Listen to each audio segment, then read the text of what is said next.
There is a kitchen in Fukuoka that has never needed a candle, a plug-in, or a can of spray to smell the way it does, which is to say, it smells like almost nothing at all. Not fragranced, not perfumed over the top of something else, simply clean air in a room where food has been cooked every single day for years. Somewhere else, a kitchen that looks immaculate on every visible surface carries a faint smell that nobody can quite place. It is not filthy, the counters are wiped, the floor is swept, and yet by evening, something lingers, and the response is almost always the same. A scented spray, a diffuser, a candle lit specifically to cover it. By the next afternoon, the smell is back because nothing about its source was ever addressed. Only its presence in the air was temporarily outcompeted by something stronger. Odor is not a judgment on how clean a kitchen looks. It is chemistry, specific bacteria breaking down specific organic material under specific conditions of moisture and warmth, releasing volatile compounds into the air that the human nose reads as smell.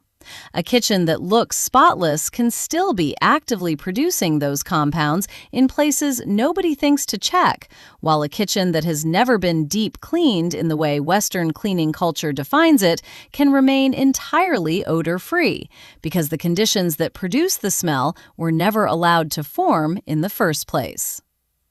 Habit 3 concerns something almost every Western kitchen does with its sponge, without exception, that actively breeds the exact bacteria most responsible for lingering kitchen smell.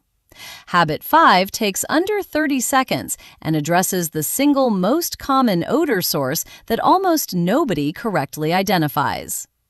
Japan has documented some of the lowest rates of household bacterial contamination and airborne mold spores among developed nations, a pattern researchers studying domestic hygiene have attributed not to more frequent cleaning, but to specific daily habits that interrupt bacterial growth before it produces anything detectable.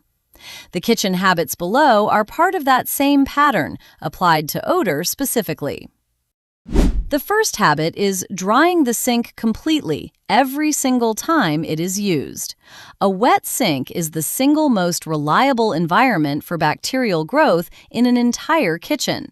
Warm, moist, and coated in a thin film of organic residue from whatever has passed through it that day.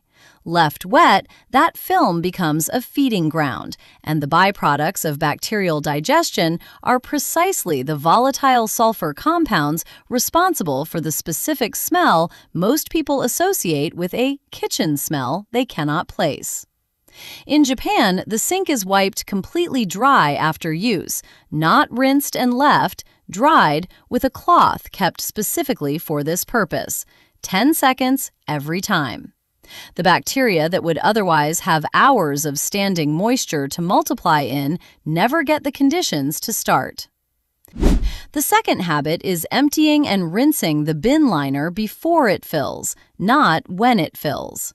Most Western households replace a bin liner only once it is full, meaning the bottom layer of food scraps has often been sitting, warm and decomposing, for several days by the time it is removed.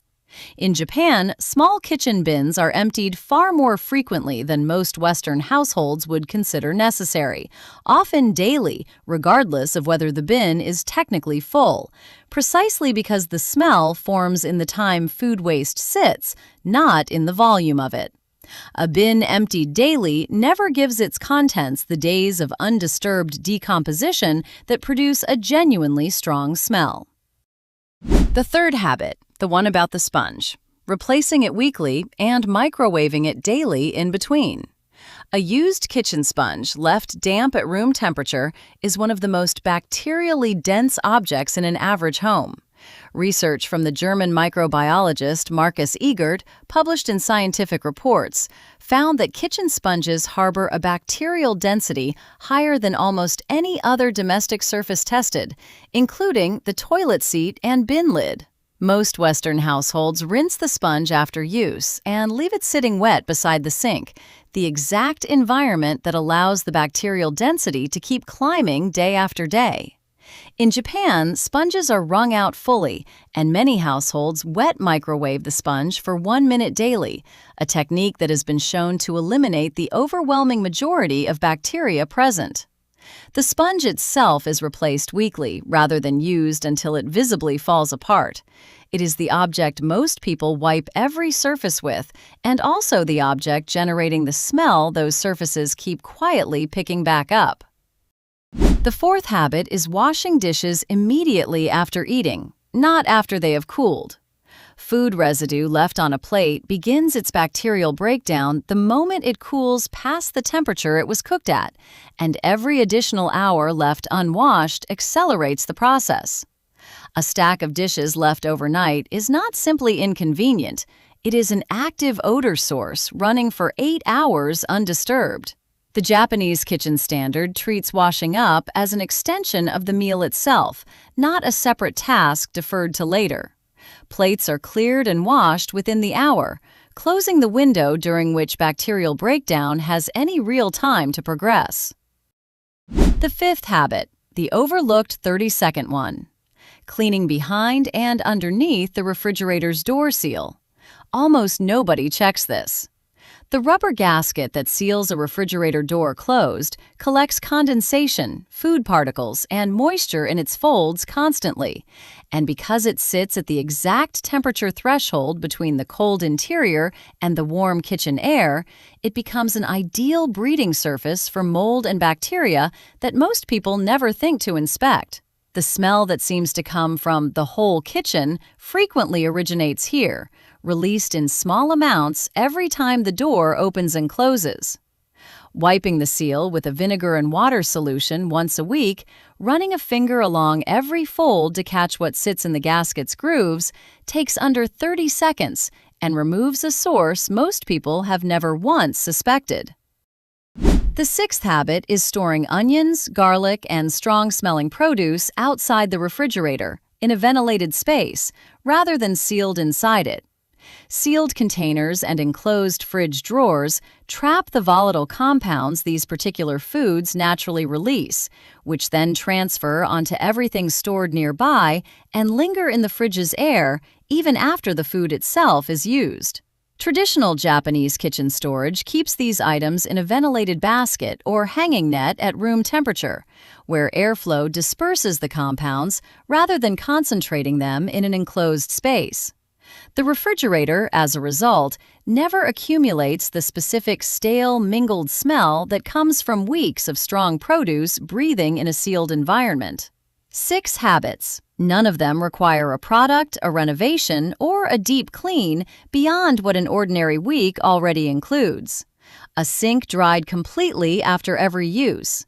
A bin emptied daily rather than when full. A sponge microwaved and replaced regularly instead of left wet indefinitely. Dishes washed within the hour, not left overnight. A refrigerator seal wiped weekly. And strong produce stored where air can move around it rather than sealed inside the fridge. The kitchen in Fukuoka was never fighting a smell. It simply never allowed the conditions that produce one to form. That is the entire difference, and it is available to any kitchen, starting with whichever one of these 6 habits is easiest to begin today. Which of these 6 explains a smell you have been trying to mask for a while? Tell me in the comments. And if someone in your life keeps lighting a candle in the kitchen every evening without knowing why, send this to them. The candle was never going to fix it. I will see you in the next one.